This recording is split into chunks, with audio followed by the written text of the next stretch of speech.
Has former President Donald Trump gotten himself into hot water with the GOP? Well, in a speech this week, the former president criticized Israeli Prime Minister Benjamin Netanyahu in the wake of the Hamas attacks in Israel.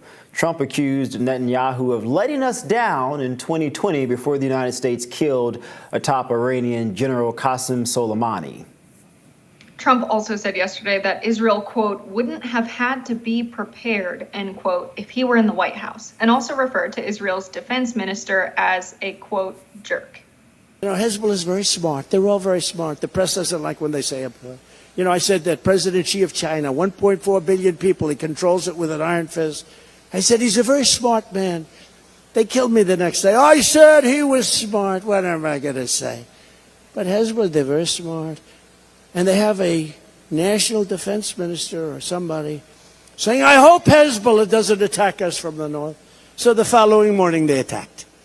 They might not have been doing it, but if you listen to this jerk, you would attack from the north because he said that's our weak spot. I'll never forget that Bibi Netanyahu let us down. That was a very terrible thing, I will say that. And so when I see sometimes the intelligence, you talk about the intelligence or you talk about some of the things that went wrong over the last week, they've got to straighten it out because they're fighting potentially a very big force. They're fighting potentially Iran.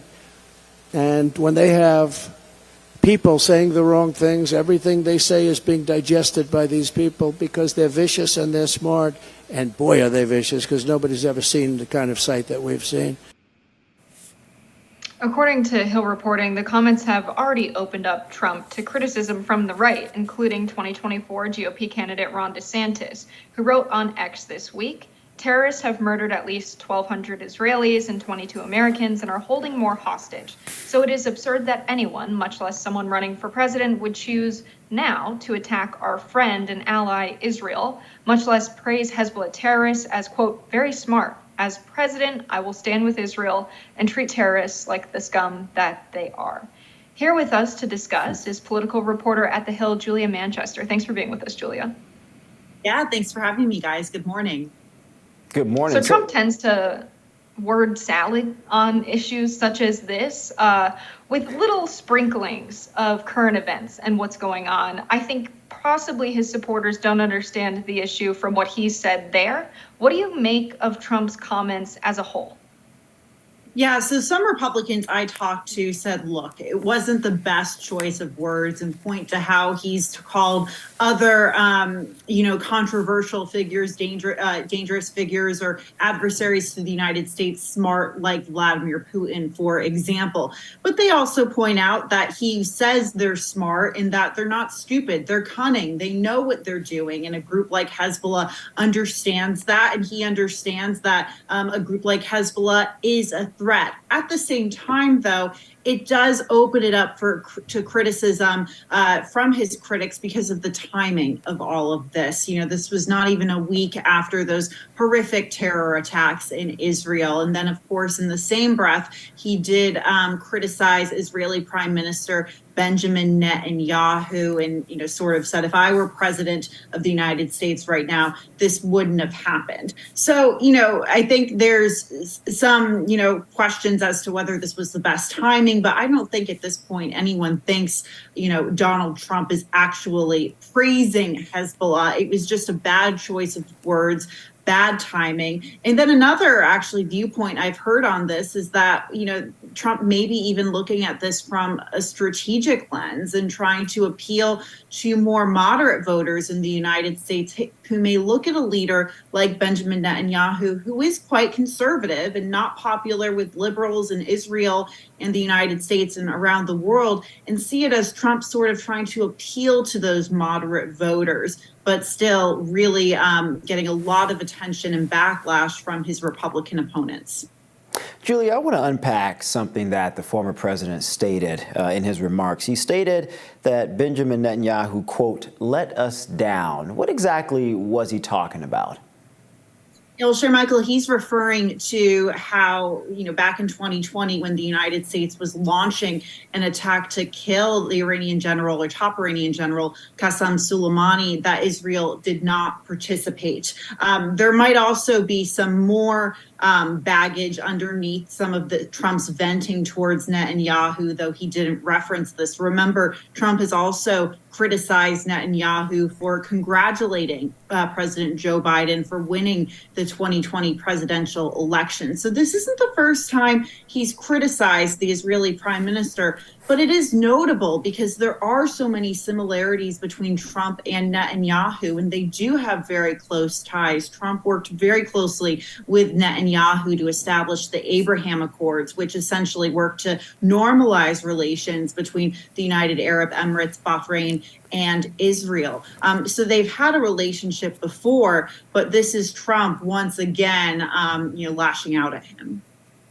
So Trump has a tendency, I mentioned earlier, sprinklings of truth. To mention Iran in this case is to bring in a lot of the rhetoric we've been hearing, a lot of conspiracy theories on the right, that the money given to Iran to release hostages was used in the attack of Hamas in Gaza.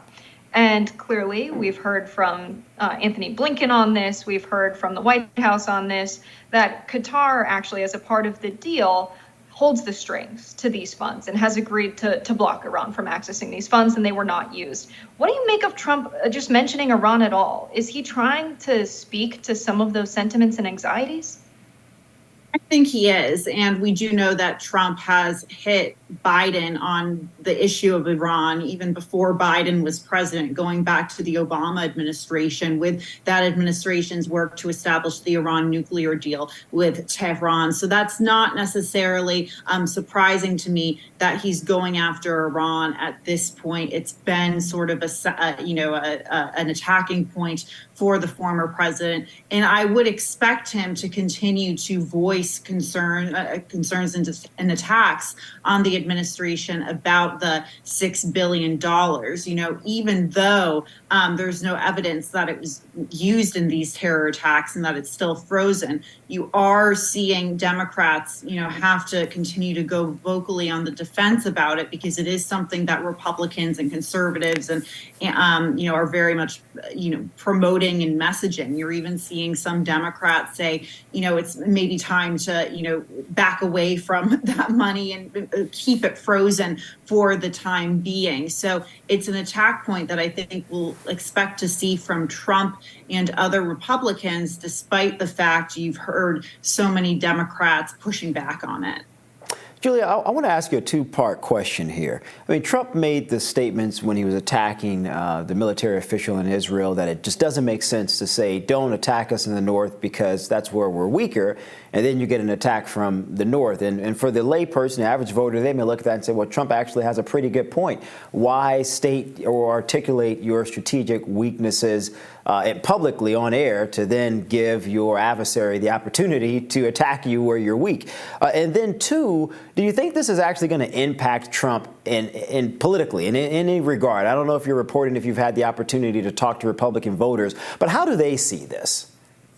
Yeah, look, on the strategic part of this, so the first part of your question, look, that's absolutely what Trump was doing, and sort of, offering some criticism to how Israel handled that and their response to that. I think what garnered a lot of attention from those comments, though, is when he called the Israeli defense minister a jerk. So there might have been some constructive criticism in there, but there was that phrasing, that name calling in there as well, that raised a lot of eyebrows. In terms of how this impacts Trump politically, look, of course, we're going to see Mike Pence, Nikki Haley, Ron DeSantis go after him on this. It's very easy to. It's easy for the Biden administration, the president, to go after him on this as well, because, it arguably was not the best timing, not the best choice of words.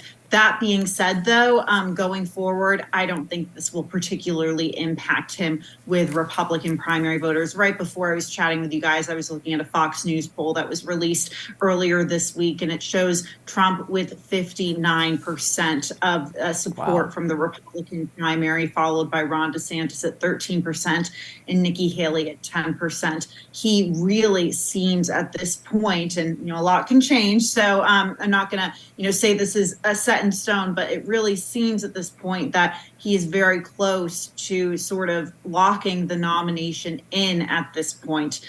So it's hard to see how this impacts him, especially when we know that voters don't tend to vote on foreign policy. However, if foreign policy starts impacting the economy or domestic issues here, that could potentially change.